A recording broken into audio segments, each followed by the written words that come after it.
Okay, one of those segments I've been promising you that we are introducing to this show daily now is something called Mission Possible. We've talked about big ideas. Now we're talking about people who go out and make a difference. People you can take some inspiration from who really sometimes put themselves or their livelihoods at risk to promote a better way of doing things. I want to introduce you to a filmmaker who put down his camera to save some lives, and then he picked it right back up again to document the disaster that was gripping Tennessee. One of the faces of last week's devastating flooding that, by the way, so many of us have trouble getting our head around. Rob McDonald is joining me now live from Nashville. Rob, thanks for joining us.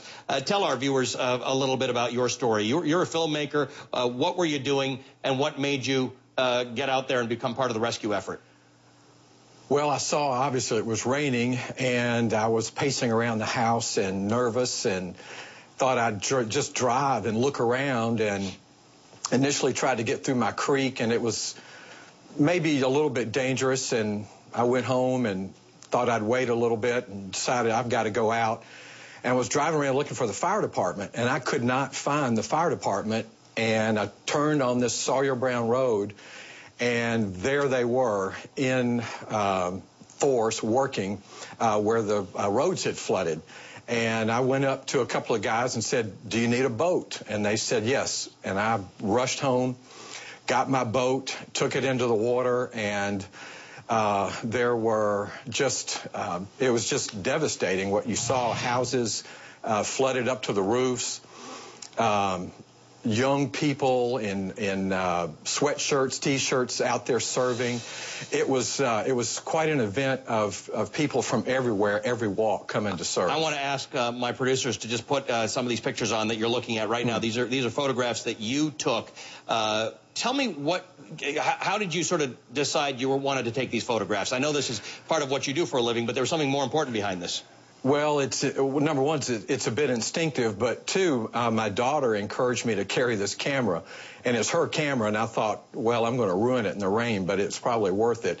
And so trying to drive the boat, it's a tiller handle boat, in the current and picking up that camera was a bit of a trick, and I really didn't intend to do a film with this. I was doing this for my own benefit, but when I got home, my daughter said, "Some of your pictures are as good as what I've seen," and Bonnie encouraged me to write the story, and so I know how to put it together, so I did. And tell me about the story. Where is this going to be? Well, where's it going to be? I put it on Facebook and YouTube, and that's all I expected to do with it. I'm as shocked as anybody. I'm sitting right here talking to you, Allie. Well, and by the way, I know you told our producer you're still sort of not past it. You're not beyond this. This still feels current to you. And by the way, to people in Tennessee. Well, it is. By the way, thank you again for covering this disaster. It's really still quite awful.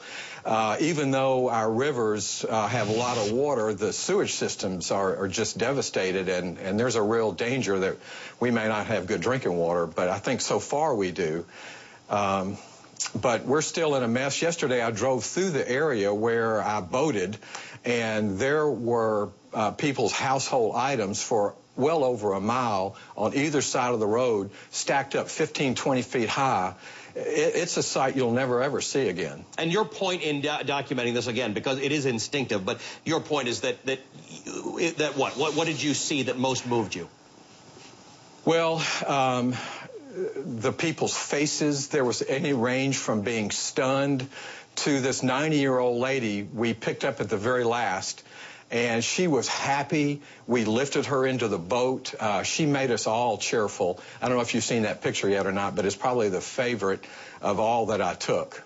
And you felt that you also saw other people doing what you did. You saw other people who were not in harm's way as much as some people were, going out and coming together and helping their neighbors and helping other people out. Yes, and it was a great mix of, there were 4 or 5 other fishing boats like mine. There was a rescue crew that came in from Knoxville, Tennessee that did heroic work, and it was just a great experience of the private sector and the public sector coming together. Nobody really in command of the situation. We all knew we just had to go out and help people. That's the way it works. Rob, thanks very much. And we're glad that's the way it worked. Let's put it that way. It doesn't always work that way. Thanks very much, and our hearts are with you all in Tennessee. It was quite remarkable to see all of that happening, and thanks for being with us. Rob McDonald is a filmmaker who went out, not only took pictures of what was going on, but he rescued lots of Nashville residents from last week's flood.